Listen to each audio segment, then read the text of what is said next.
কিরে গোলাম, তুই এখানে কেন? তুমি কি আমাকে চেনো? আরে ফকিরের বাচ্চা, তোকে আমি কেন চিনবো না? আর তুই কি ভেবেছিস এই প্যান্ট কোট পরলে পরিচয় বদলে যায়? একটা কাজের ছেলে কাজের ছেলেই থাকে, তা 2 টাকার কাজের ছেলে আবার কোট প্যান্ট পরেছে। Get out!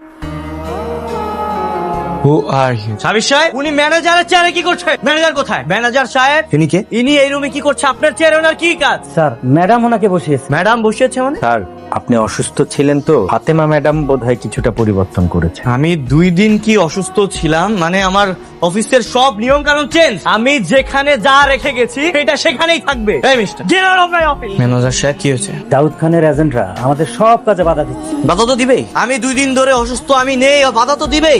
আমি সলভ করছি, আপনি টেনশন করবেন না। সাবির সাহেব, জি স্যার। আমাদের যতগুলো অফিস আছে আজকে আমি সব ভিজিট করতে যাবো। গড়ে তুমি এখানে? হ্যাঁ, আমি কি ভিতরে আসতে পারি? আসো। কেন এসেছো? সেদিন যে আমাকে অস্বীকার করলো সে আসলে কে? গোলাম নাকি শেহজাদ? নাকি গোলামই শেহজাদ সেজে আছে? তুমি কখনই ওর কাছে স্বীকার করবে না যে গোলাম আর শেহজাদ একই মানুষ। এই মেয়েটা গোলামকে শেহজাদ ভেবে বারবার ওর কাছে আসবে, তো কি শেহজাদ চিনতে পারবে না? ওর ব্রেনে চাপ পড়বে। ডাক্তার কি বলেছে, এই মুহূর্তে শেহজাদের ব্রেনে কোনো রকম চাপ দেওয়া যাবে না। বিষয়টা তুমি হ্যান্ডেল করো। কি ব্যাপার, আপনারা কিছু বলছেন না কেন? কে সে? ও শেহজাদ চৌধুরী। ও যদি শেহজাদ চৌধুরী হয় তাহলে আমার গোলাম কোথায়? তোমার গোলামকে সেটা তো আমরা জানি না, কিন্তু ও আমার ছেলে শেহজাদ চৌধুরী। ঠিক আছে, বুঝতে পেরেছি, ভাবির এক্স হাজবেন্ড, তাই তো? কিন্তু আমার প্রশ্ন হচ্ছে, কে যদি শেহজাদ চৌধুরী হয়ে থাকে তাহলে আমার গোলাম কোথায় গেল? সেটা আমরা কি করে জানবো? বারবার তুমি একই কথা কেন জিজ্ঞেস করছো আমাদের? বললাম না আমরা কিছু জানি না। ঠিক আছে, আমি দেখছি। বাই দা ওয়ে, আপনি তো এখন আমার ভাইয়ের স্ত্রী, তাহলে আপনি এই বাড়িতে কি করছেন? আফটার অল, আপনি ওনাকে ছেড়ে আমার ভাইকে বিয়ে করেছেন। আপনার হাজবেন্ড এখন রিশাদ মির্জা। আপনি তো এখানে থাকার কথা না। দেখেন ভাবি, আমি আবারও বলছি, আমার গোলাম কোথায় আমি জানি না। আমি নিজেই খুঁজে বের করব। আসতে পারো বৌমা, তুমি চিন্তা করো না, আমি আছি তো, প্লিজ।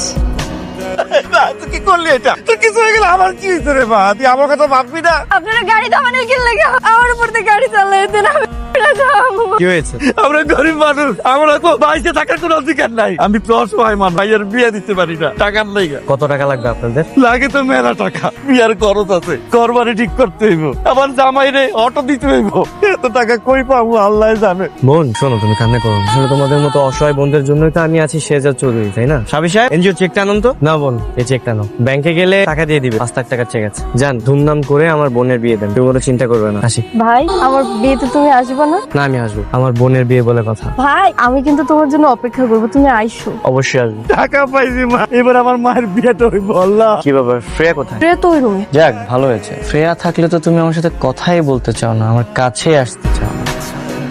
ফিরাজকে মার সাথে ঘুমা, তুমি আমার সাথে থাকো। কি বলছো? শ্রেয়া ওই রুমেই থাকবে আর আমি ওই রুমেই থাকবো। What is this Fatema? তুমি এমন বিহেভ করতেছো মনে হচ্ছে আমি অন্য কারো বউয়ের সাথে ঘুমাতে যাচ্ছি। কে বলো, আমার থেকে তুমি দূরে দূরে থাকছো কেন? ডাক্তার বলেছে। মানে তুমি তো এখনো পুরোপুরি সুস্থ হওনি, তাই ডাক্তার বলেছে যে পর্যন্ত তুমি সুস্থ না হও আমরা যেন একসাথে না থাকি।